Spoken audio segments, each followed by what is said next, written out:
very happy to be here.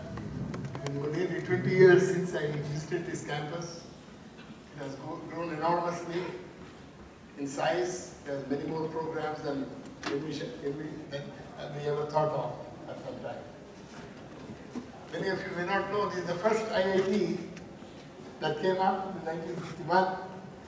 I think the B.C. Roy was then the Chief Minister of Bengal, and Pandit Nehru gave the very first IIT to Bengal because there was a close friendship with B.C. Roy.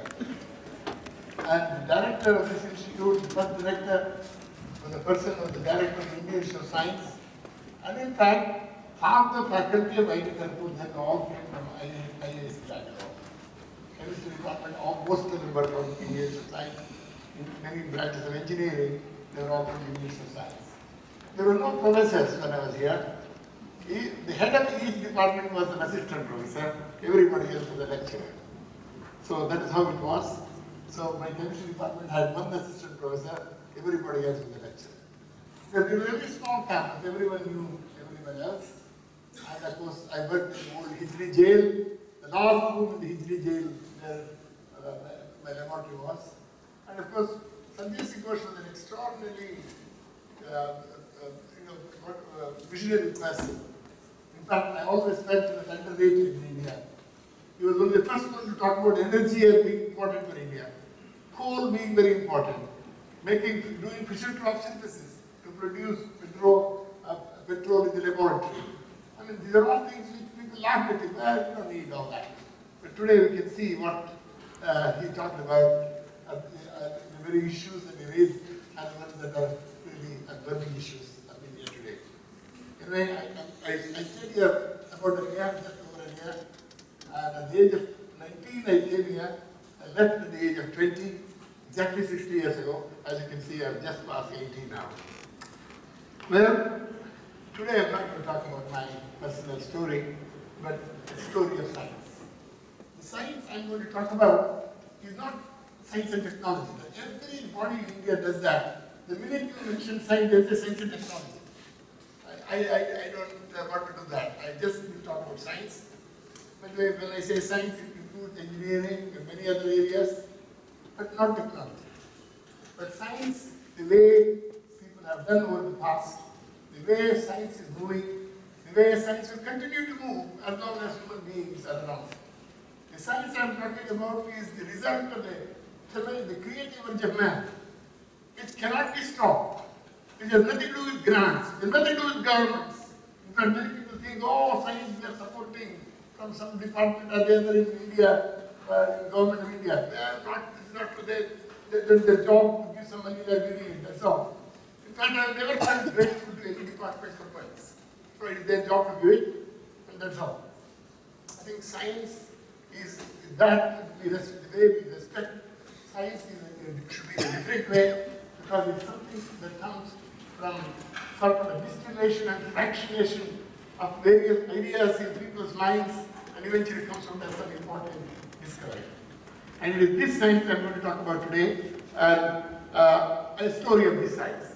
And 2008 and 2009, many of you may not remember, we celebrated the 200th anniversary of Charles Darwin. I don't know whether some of you did it, but the same time, we also celebrated, around that time, the 150th anniversary of J.C. Bose. I hope you remember that. J.C. Bose, right, not too far from here in Calcutta, in Presidency College, did these fantastic experiments that were the basis of this telegraphy. He even demonstrated his experiments to the public. Unfortunately, he was cheated out of the Nobel Prize. He should have shared it with Marconi. He didn't get it. It doesn't matter. That's an old story. I'm just trying to remind you how great events take place in India and elsewhere, which we do not recognize. In fact, it's very important. For new ideas to come in science, for new ideas to come in any sphere, including music, poetry, it is very important to see how the currents of thought have actually occurred over generations, over decades in the past. In fact, it is very important to understand how science got created, how science is being created, so that we can also do something worthwhile in science. And for those who forget this aspect, and they think science is another profession where we go and do some tighten some nuts and bolts and do the drivers in there, and that type of science, I don't think it's worth doing actually. It's actually, the science I'm talking about is one where new things come in any given student. The reason I'm going to talk about this today is because of tremendous things that have happened in the last 2 years. 2011, just 2 years ago, 3 years ago, we celebrated the centenary of, we did not. Nobody in the world did. But that was the centenary of the discovery of the atomic structure of other stuff. You know what is amazing is, as Feynman long ago said, if for some, due to some calamity, all knowledge is wiped out of this world, one truth will remain, that all things are made of atoms, he said. And that structure of the atom was discovered in 1911, exactly 100 years ago. But nobody talked about it. This is an amazing thing. This was the time to have gone to every classroom in every place in the world to talk about how the structure of the atom was discovered by Lord Rutherford. We didn't do that. But I'm trying to remind you by showing some pictures of the old. For example, this is Lord Rutherford in the center. Next to him are Cockcroft and Walton, who designed the first Van de Graaff machine, the atom smasher, and this is the man who was responsible for the atomic structure. Of course, by that time he had already become famous, you see. 1908, 3 years earlier, he had already got a Nobel Prize. That is an unusual story. Though since you are in IIT, you should know about admissions. In the early days, in the early 20th century, or 19th century, late 19th century, Cambridge University would not allow anybody to do PhD unless he had a bachelor's degree from the same place. So in 1995, for the first time, they changed the rule. They allowed foreign students to come for PhD in Cambridge. The first student admitted for this was Rutherford. If we had not been admitted in 1895 by Cambridge because of the change in the rules for admission for PhD, I don't know what would have happened, whether we would have discussed this. So science, sometimes, in science, a lot of luck is important, a lot of things like, which have nothing to do with science, but the right kind of things, right atmosphere, right happenings, determine what happens. Well, for those, I'm just trying to show that, don't read it. Even today when we talk about an atom, we always think of Rutherford atom. Of course it's wrong, we know that. Rutherford atom is not a mistake in it. But atom means people think of Rutherford atom, and that's very important to remember. I just trying to remind you, Rutherford atom already got in 1908, 1695 entered as a PhD, right? So 1908 was just 13 years after he went to Cambridge, he ended up in the Nobel Prize. Unbelievable. It's an extraordinary story of Rutherford. But you see, after he got his Nobel Prize, he himself started doing work, and he started allowing a lot of others to come to his laboratory. And for example, Chadwick came and discovered a neutron, Cockcroft and Walton with the Van de Graaff, Kapitsa came with liquid helium temperature, liquid helium cryostats, and all kinds of things. And in fact, everyone who entered Cavendish laboratory under him started getting a Nobel Prize. The joke then was the taxi drivers were afraid to take anybody to the Cavendish. They would say, no, we won't go near the Cavendish. If we go there, the Rutherford will make us work in the lab and we end up in the Nobel Prize. So nobody went there. But again, you see, the reason this is important in Kharagpur is because you have a cryogenic laboratory here. And you know, in exactly 1911, around the same time, the first time superconductivity was discovered by Camerling-Owens. This is Camerling-Owens. See, these very important little pictures. You must be one with the scientists who discover. You have to know their story, you have to know their background, you know how they look. It's very important. That's one thing. When you do that, you actually, your own science improves. Don't forget that. And so this is Camerling-Owens in 1911. And this is a picture of Camerling-Owens with his guru, Van der Waals. I hope you all know who Van der Waals is. And these are the two. This is a person who got a discovery, who made the discovery of superconductivity. And this is the first record of a superconducting transition in mercury at 4.3 Kelvin. And of course, this got him the Nobel Prize at that time. Well, 1911 was also very important. The reason is the history of physics or chemistry or history of modern scientific thought. One meeting stands out as being very, very historic. The reason is historic is minds of science were collected together in a conference called the Solvay Conference in Belgium in 1911. Anybody that was well known at that time, because mostly they were physicists, and you can see this is the picture of the first Solvay Conference. I hope you can see Madame Curie sitting there, and all kinds of people are there in Rutherford, Max Planck, and there is Einstein standing there. And you say Einstein had to stand there because in 1911 he still was not very famous. And so, okay. 1927, the fifth Solvay Conference, Einstein has become very famous.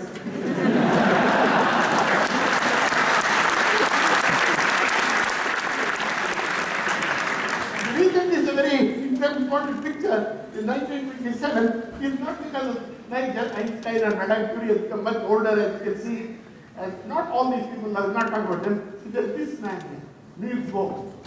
And then behind him is a young boy, 28 odd years old, called Heisenberg. I hope you all know that. You know, this is a picture of the one before that. I used to give it in my tutorial when I used to teach in IIT Kharagpur and make them identify every person. And anyone who did well would get additional marks with it. And unfortunately, even professors don't identify it. I can't do it. But it's very important, this unbelievable, the kinds of people that met in one meeting to discuss the future of science, future of the physical world, laws of the universe, things like classical mechanics gave way to quantum mechanics in the first meeting in the Solvay Conference. Well, the reason this Heisenberg is important is, I hope this is meant for the young people.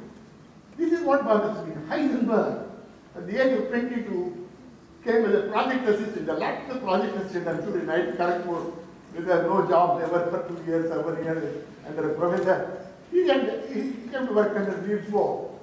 And Niels Bohr, as like all professors in Europe, went away on a holiday for 3 weeks. And when he came back, Heisenberg meets him, Professor Bohr, I made a very important discovery in your absence.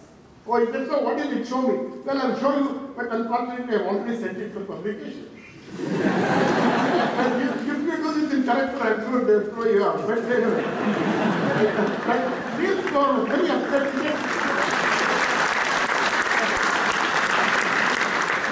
But Niels Bohr was very tolerant. He said, all right, what is so great about your discovery? That's when you see he tells him how he discovered the uncertainty principle, for which he later got Nobel Prize. He did it at the age of 22, I want you to remember. This is meant for young people, that's why all these ages, remember, some of the greatest discoveries can be made by people just walking around the lawns of some college or walking around some laboratory somewhere, like Heisenberg's discovery of uncertainty. Well, this again trying to remind you of the first Solvay Conference. I'm just showing, but they had a celebration of the 100th anniversary of the Solvay Conference, first Solvay Conference in Belgium in 2011. For some reason, they had invited me to be one of the speakers, so I'm only a chemist, but I did it on a very, very wonderful occasion. But 2011, everyone knows this one, because 2011 we also celebrated the second Nobel Prize of Madame Curie, and for that reason that year was named the International Year of Chemistry, and Madame Curie was awarded the first Nobel Prize for radioactivity, of course the second was given for her discovery of radium and polonium, and this is the picture of Madame Curie at that time. And I'm very much upset even today that our women have no opportunities, enough opportunities in science, and that was true then. Imagine, here is a woman in Paris with 2 Nobel Prizes. They had so many dirty stories about her printed in the newspapers and so on. They never elected her as a member of the French Academy. I've been a member of the French Academy for many years. I don't understand how any country can avoid electing someone with 2 Nobel Prizes, one in physics, one in chemistry, as a member of the Academy. But she was never elected. She was never a member of the French Academy. Anyway, now again one more celebration. 1912, that is, in 2012, we actually celebrated the centenary of the discovery of crystallography. It so happens only this year has been declared by the United Nations as the year of crystallography. And 2011 was named year of International Year of Chemistry. And this young boy is again 22 years old. Something about young age of 22. And he was walking around Cambridge one day. Of course, his father was doing something, an X-ray, but his father was not as smart as this young boy. And this young boy suddenly thought of solving the structure of crystals by using X-ray diffraction. In fact, this is something I keep repeating every time. I still in my lab or somewhere on my table, you will find that paper, first paper of it in Nature, where he solved the structure of zinc blende completely by using X-rays. Even today, how did he work that out? My God, it's amazing. It's a beautiful paper written by a young boy of 22 in the year 1912. And of course, this discovery had had tremendous effect. Hundreds of people, thousands of people do this sort of thing today. And the number of Nobel Prizes arising out of crystallography of biological systems and others is enormous. So I don't want to say more than that. And of course, for those who may not know, the young people, you remember Bragg's law, N lambda equals to V sin theta. This is the Bragg who gave us. Many people think it is his father, but it's not his father. This is young Bragg, N lambda to V sin theta, Bragg. 2011, of course, became famous because of the International Year of Chemistry. Well, being partial to chemistry a little, I would like to use this occasion to show how a subject evolves. Using chemistry as an example in the broadest sense. I want you to remember, this is a question every prime minister, every politician asks. Have you done, what is so great about science, what have you done? All you have to do is go 1 century back, see where science was, where science is today, and you will see what science has done. Remember in 1911, there was hardly anything known about X-rays, just X-rays that was discovered. Atomic structure had just been given. Nobody knew anything about a laser. Nobody knew anything about chemical bond. The idea of a chemical bond came only in 1916. 1911, we didn't have a chemical bond. It's amazing. These are all the things that one has to do. In fact, many times I remind people, when J.C. Bose did calligraphic research in Calcutta in 1895, wrote his first paper, the electron had not yet been discovered. That is the amazing thing about this great man. How did he do discovery of such a magnitude? Using a lead sulfide crystal. I don't know how he picked a lead sulfide crystal. Even it's amazing. There was no solid state physics as a subject at that time. But that is the amazing thing about intuition. How intuition and inspiration drive science more than highly logical thinking. In fact, there's a wonderful paper in Proceedings in National Academy of Science last month or 2 months ago. So how do ideas come about? There they say, most people say it's rational thinking. They say it's not true. 50% of it is not due to rational thinking. It is by what you might call inspiration or intuition or some other word. Suddenly you will be cutting onions in the kitchen, you get a new idea.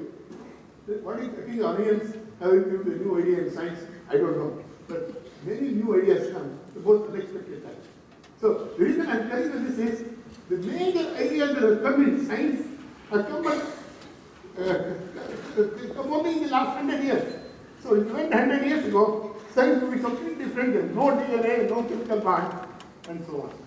So the first man who gave chemistry, the name chemistry, is Lavoisier. I hope you know that. He died in the year 1794. He is called father of chemistry. He is the one who gave the idea of conservation of mass, idea that compounds have a finite composition. Most importantly, he is the one who showed air has oxygen and nitrogen. He did very important things.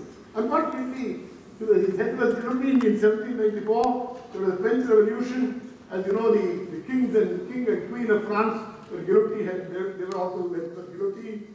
And he was very close to the king and queen of France, the royalty. And he also, his head was guillotined. And this is Lavoisier, and this is the head I am talking about. That's what they do. Well, I always remind Indians, because Indians usually don't know enough about India. They usually much know about Brazil because of football rather than about India. But 1794, very important period of Indian history. Since I come from the old Mysore state, and now it is called Karnataka, they had 1794 over the time. Tipu Sultan was fighting British. I hope you all know that. In around that period, actually Tipu Sultan almost defeated the British. He had already won 2 battles of Mysore. In the third battle, he got cheated, he lost the battle. It was around that period, French Revolution and Lavoisier created chemistry. The subject of chemistry came on in 1794, around that period, late 18th century. So remember, late 17th century, exactly 100 years earlier, physics got to be defined better because of Newton. Okay, because you all know Dalton gave atomic theory. The first one to talk of that is exactly, we celebrated 200th anniversary in 2003, 1803, he gave the idea of an atom. And of course, then came, in 19th century, a great man called Faraday. Those who have listened to me before, please pardon me. There's a temptation. Whenever I see Faraday, I have to talk for 5 minutes about it. Because he is my hero, and I don't think anybody can replace Faraday in my way of thinking about science. Because he is a man with only 3 years of schooling, working in a bookbinder's workshop as an assistant, accidentally listens to lectures on chemistry with some Humphrey Davy, because somebody gave him the tickets for seeing those lectures. Then, becomes probably the greatest scientist of all time. But, he wanted a job after listening to the lectures. He goes to Davy, after binding his lectures in the book, and gives it to him, give me a job, and he says, no job. And a month later, there's a vacancy in his lab, and he remembers this boy, Faraday, and gives him the job as chief bottle washer in the laboratory. He was actually a laboratory attendant. Today, what we call an attendant is not a laboratory assistant. And he was just cleaning up the lab and so on. Slowly started helping Davy doing experiments. Then independently started doing experiments. He wrote his first paper in the year 1816. Okay, he did many things, he learned many things, and did extraordinary things. And the number of experiments he did independently is something extraordinary. Well, I just put a few laws of electrolysis, he liquefied gases, he did catalysis. He was the one who discovered benzene. I'm sure these organic chemists would have given a Nobel Prize for that. Magnetism, all the words, paramagnetism, diamagnetism, all these words. Electrolysis, I hope you all know, electrode, ion, cation, anion, all the words were coined by this man. Today we use it as if it was all there, but he's the one who gave all those words, electrolysis, electrode, anode, cathode, and so on. And of course he discovered electricity. So the story is all involved. No, that's a well-known story. When he discovered electricity, the Prime Minister, not Narendra Modi, the Prime Minister of Britain then, and he went and asked him, what is the use of this? You know the famous answer. Sir, what is the use of a newborn baby? That's the famous answer of Faraday. And the Finance Minister, Chancellor of the Exchequer, asked him the same question. Then he said, sir, one day you will tax it. And that's what the discovery of electricity. What is amazing about him is the way he could think of ideas and experiments. I don't know whether you have seen the wonderful reading the coils he would find out the unification, electricity and magnetism. The entire idea of unification of forces started with Michael Faraday's experiment, the lines of force and so on. And in fact, Maxwell in his book always says, the great master, he always says, was Faraday. I only have put this in some mathematical language.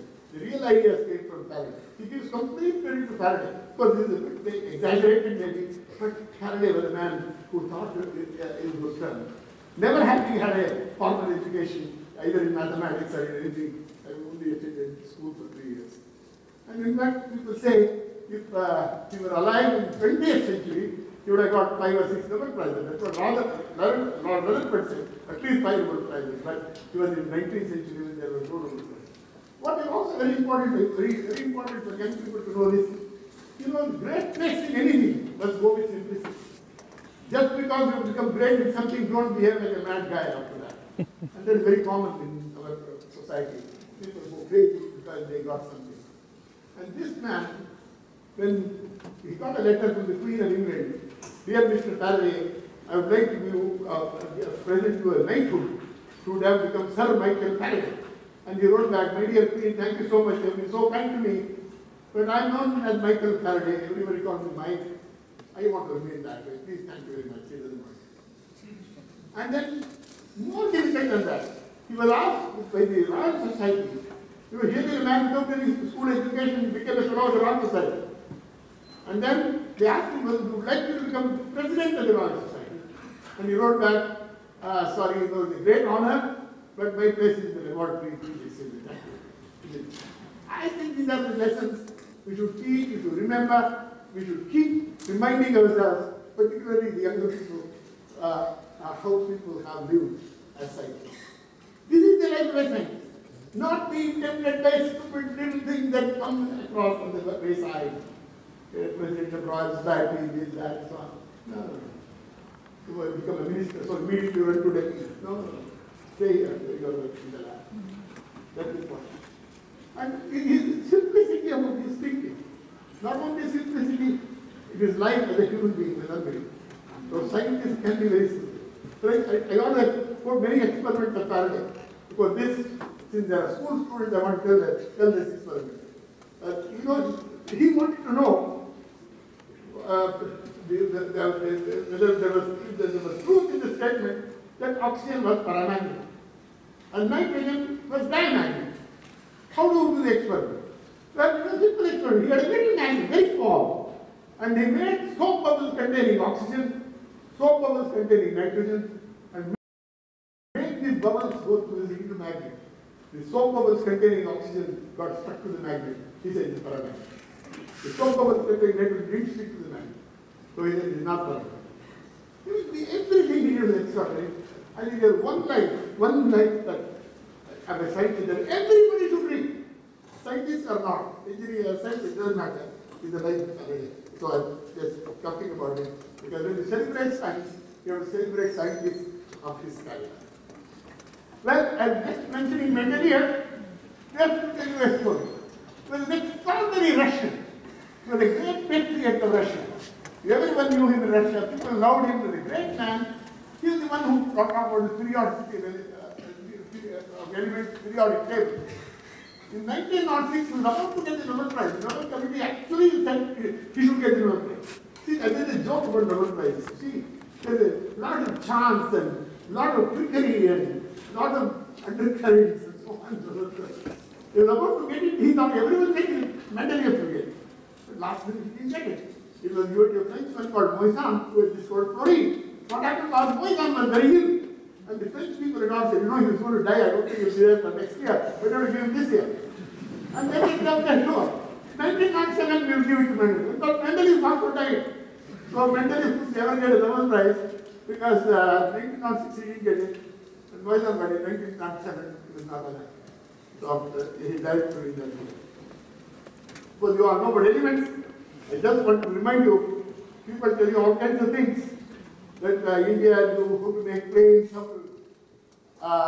India knew how to make a jet plane, they knew how to make an atom bomb, everything 5,000 years ago. This cannot be correct because India knew only 7 elements in the 1st century and about 23 elements in 18th century. Only now we have 114, close to 115 now. And of course, Seaborg made many of these, including plutonium. And, just to remind you what it is. And this is the periodic table. This is the most powerful table man has made. The greatest man-made table. And I still use it regularly in a very big way in my research. I will talk about it in research today. Well, chemists have made compounds. The first compound made by Wohler was a simple compound, urea. In 1828, since then, very complex, very messy compounds. Vitamin B12, anything you want has been made in the laboratory. This is Wohler who made the first compound in the world. You see, for those who may not know what is so great first compound, you must read the history of that. People thought there was belief, faith, in fact, either prejudice or superstition, whatever you call it, inside. No organic compounds can be made in the laboratory. They have to come from biological sources. Organic compound can never come from inorganic source. All kinds of things. And he made from ammonium cyanide, he made urea, which is an organic compound. It's a very, very important thing he did at that time. Okay, this is one example of a great organic chemist of the 20th century, Woodward. And of course, modern chemistry, I told you, of today, 20th century chemistry, when did it start? According to me, it started when people decided what a chemical bond was. 2 electrons between 2 atoms, the chemical bond, that line, and that idea came from Lewis and later elaborated by Pauling. And this is G.N. Lewis. G.N. Lewis from Berkeley, again, a couple of minutes. He was probably, according to me, the greatest mind of 20th century chemistry. The number of things, ideas he came with, whether it's, well, a lot of ideas in electrochemistry, Varenius, he is the one who corrected them. First idea of thermodynamics in chemistry, first book on thermodynamics. A number of things he did extraordinary. And of course, the idea of chemical bonds. The first paper in 1916. Most people have not read it, including professors of chemistry. I request them to read it. I think it's very useful to know historically how the first paper on chemical bonds was written by this great man. And amazingly, the kind of things he did in his life, as I believe, the number of things. He was a real chemist, real scientist. Worked in the lab with Berkeley. I did my postdoctoral work there after Purdue. Before I came back to India, you know I have some connection there with Berkeley. It is the greatest chemistry department even today. It is probably the best in the world. It has always been the best in the world. Nobody can beat the department. That's the department built by G.N. Lewis. When I was a postdoc, we used to say, the ghost of Lewis there. You could feel Lewis. The man who had so many ideas.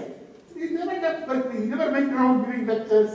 He never went around to Europe and other places. Because now today in our institute, I don't know how it is in Kharagpur, our professors can never be found in Bangalore.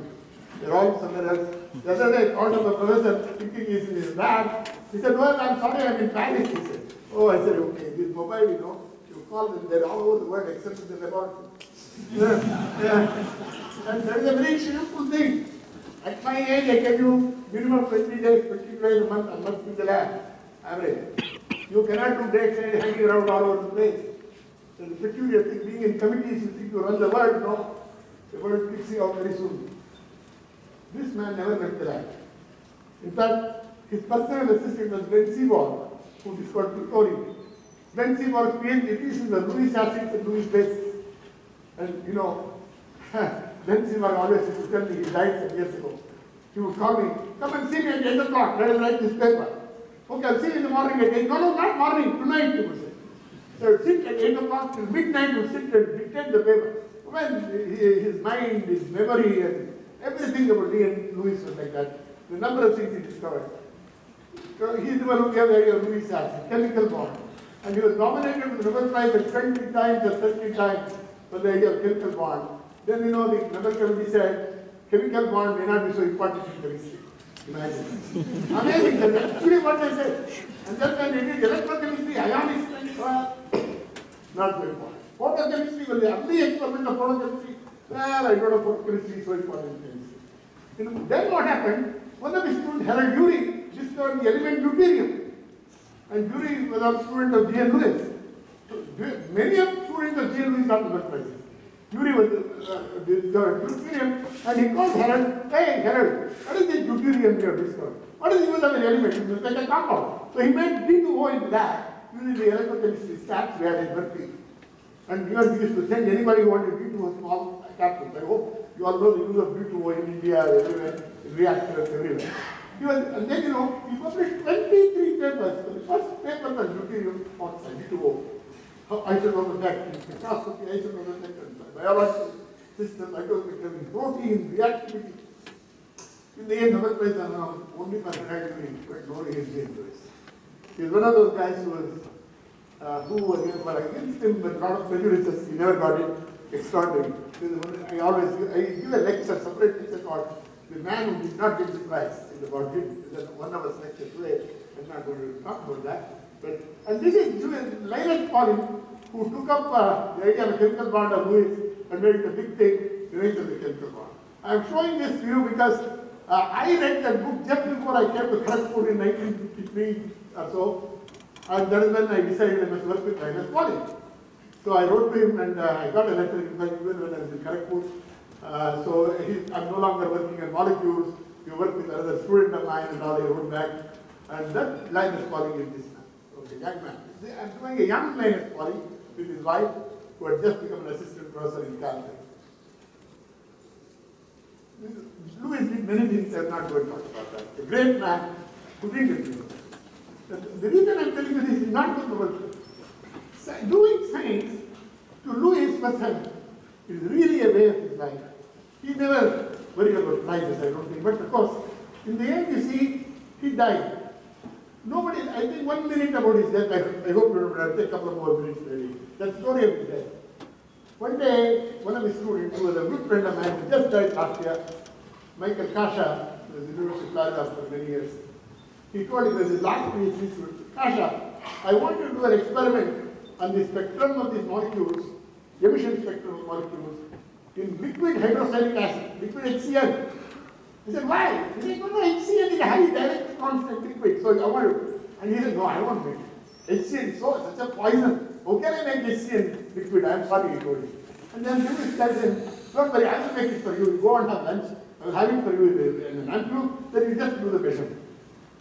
So he goes to have lunch, do Kasha, comes back, and there in his lab, there is a vacuum line, the ampule of HCl, and the entire lab was smelling of bitter almonds. I hope you all know it's hydrochloric acid smells of bitter almonds. There was Lewis sitting in a chair at night. These people say he committed suicide. We don't know. I've asked my gurus, my friends in Berkeley, did he commit suicide? The Kenneth Pitzer, with whom I work, always used to say, Dear Lewis was such a brilliant man, he would have made a suicide look like an accident. It was extraordinary.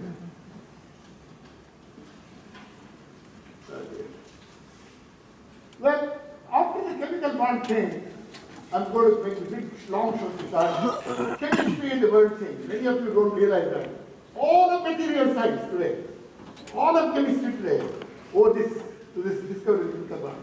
All your polymers, everything, understanding the bond, everything in the world became this. I'm a child of this generation.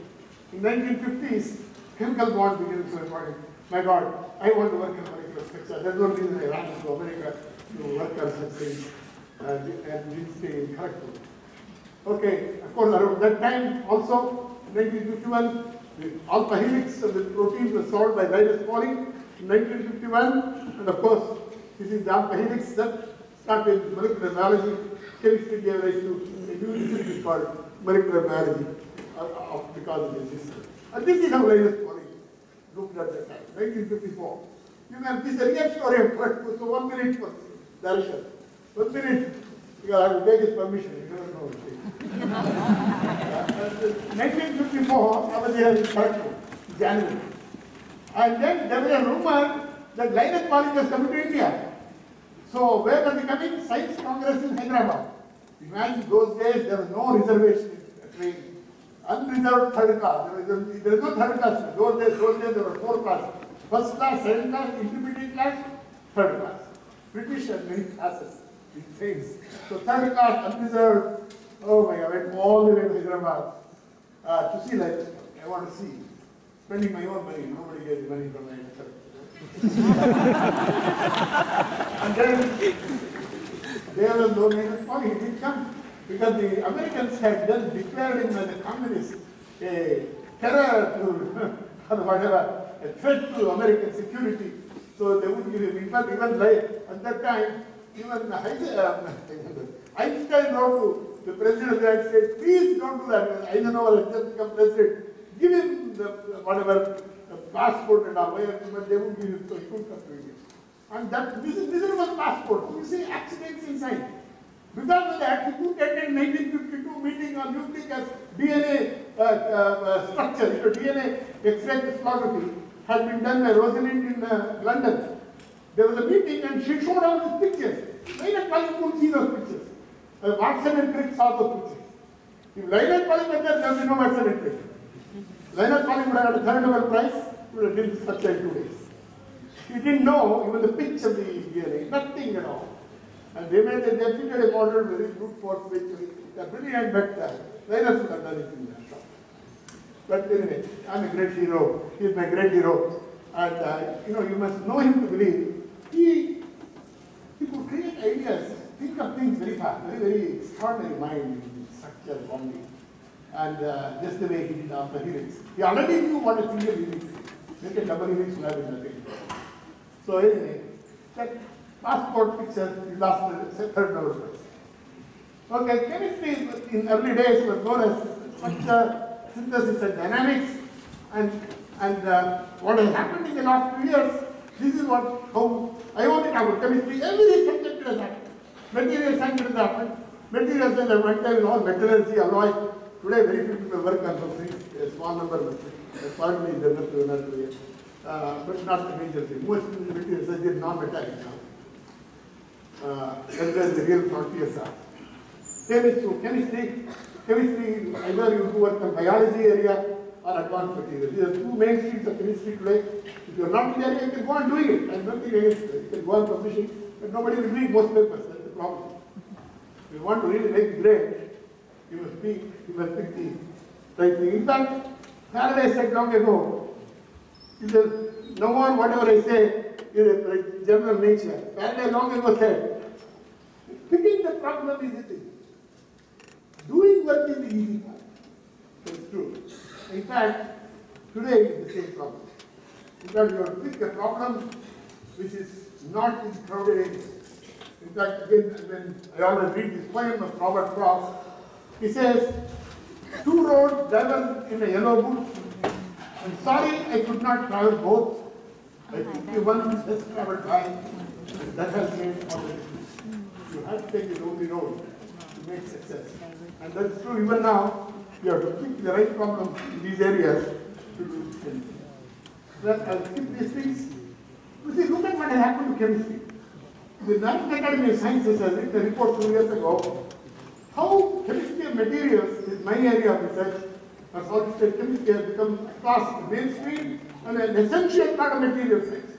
That happened mainly because of the discovery of superconductivity, high temperature. When it was made, they found all the high temperature superconductors of materials which are made by chemists, like this, the first liquid nitrogen superconductor, YBN232, which is called 123, Y1 yttrium, 2 barium, 3 copper, 123, because this is what was made in Bangalore independently in March 1987. Is the first liquid nitrogen superconductor, don't forget.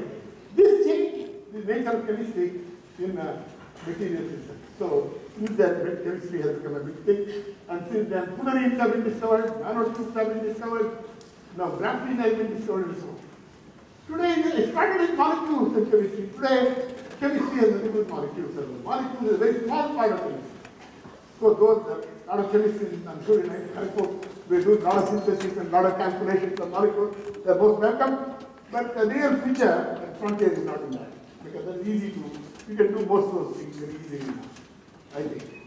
But beyond the molecular frontier, this is a very nice report of National Academy of Sciences, how chemistry deals with cell assembly, living systems, therapies, optimization in biological systems, complex chemistry, chemistry of the earth, sea, and atmosphere. This is where the frontline chemistry is.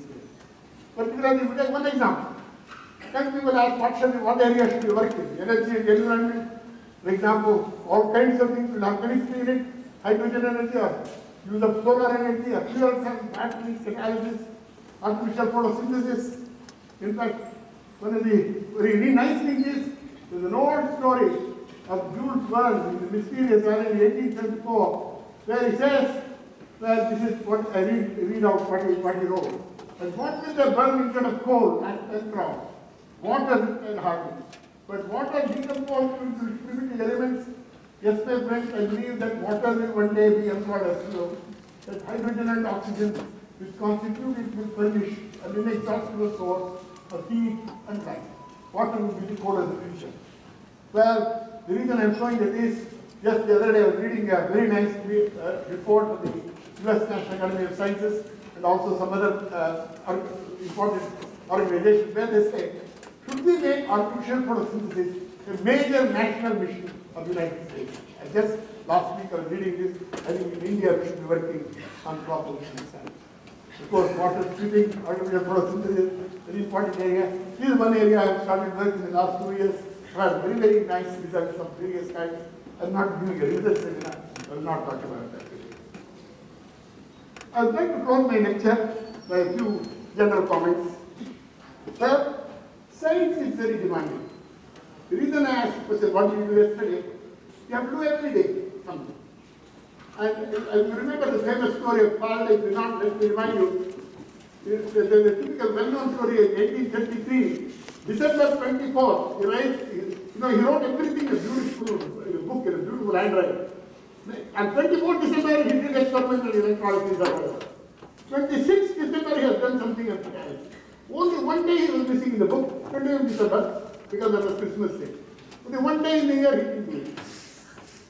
I think it's extraordinary. I mean, I don't know how many people will do that. I mean, it really, to me, it's exciting that a person can live like that. Anyway, I think it's very important we have to keep working.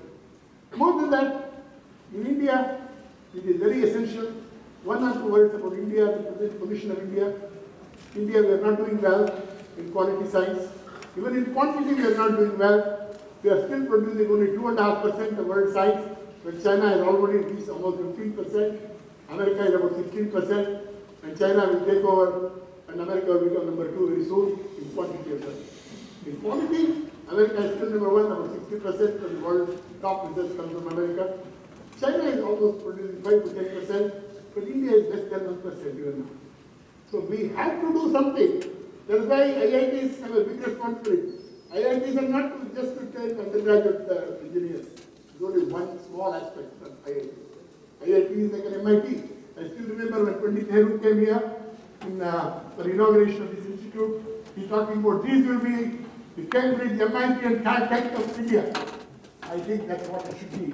I want to show people in Kharagpur, wherever, particularly Kharagpur, being the oldest, I think make up their mind, this can be the center of great ideas. But that is not become that. Why, I think of stories in science. I don't know the story of people like, oh, lots of stories, I'm full of stories, otherwise it will take a long time and it will not, well, Hans Bethe, I'll tell you one story about Hans.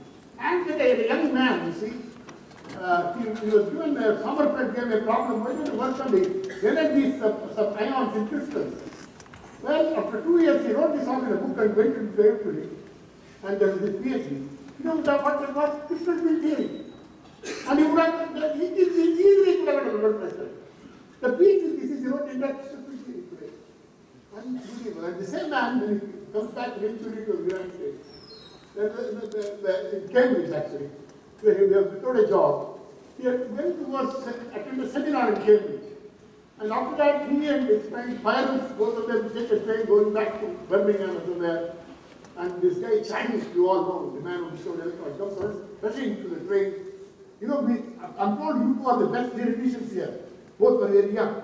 There is a problem. Teflon, that is deuterium, when you shine light, some radiation, it decomposes into proton and neutron. Why does that happen? Can you tell me? And he said, well, think about it. Before Birmingham creation came, these two worked out the problem to solve it. 1.5 months. And there was a famous case. He did the same thing when lamp shift was discovered. I hope you all know what lamp shift is. I'm not going to get excited today. There was a big conference in Freeman Dyson about 2 months ago, wrote a very beautiful article in somewhere where I read about that. Where the young Hans Bethe had come there to attend this conference. And again, they want to know how does lamp shift arise? And does it require relativistic quantum mechanics? What does it require? And then Freeman Dyson said, I remember, I think there's one more man who can solve this problem will be Bethe. But Bethe sits in the train, goes a train corner, within a day he solves the problem. He solved the problem exactly, calculates the lamp without any relativity. How did he do it? I am sure in our IITs we have brain science.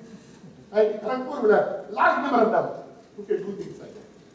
But they are wasting selling soap. They are doing selling soap, making money. And there is a problem of all our bright people. And I think we need people like Bethe. They normally come from IIT. I am taught in IIT. I tell you, you can't have a brighter bunch of kids selling than anywhere else. And I think they should do think the way people like Bethe carried out. Of course, we older people have to be generous to you. We have to encourage young people. We have to provide all the facilities. We should not be jealous of young people, which both people are, the older fellows. And I think we should do everything for the young people. The future is with the young, don't forget. In fact, there is a sociology book which recently said, every generation has failed its youth. And I believe this generation is also failing its youth. I hope we will change that and somehow do the just right justice to the young people, young minds. Give them the freedom of the mind that is required to solve major problems of science. And I do hope that they can. And of course, science itself, in my own life, a few words about my personality, what I would say, I'm now 80. I'm doing research for the last 63 years, of which 55 years I've been a professor, and it's been a wonderful life. I would have a very, very happy life. I don't know anyone, I keep telling everywhere, I don't know anyone who is as happy as myself. I have no complaint, I have no complaint, no, absolutely not. Because every human being has some personal problem. And that's not, I can't wait to think about it. Leaving that aside. I think science is a wonderful, wonderful thing. And more than that, it is the most selfless thing to do. Don't forget, teaching and science are very similar.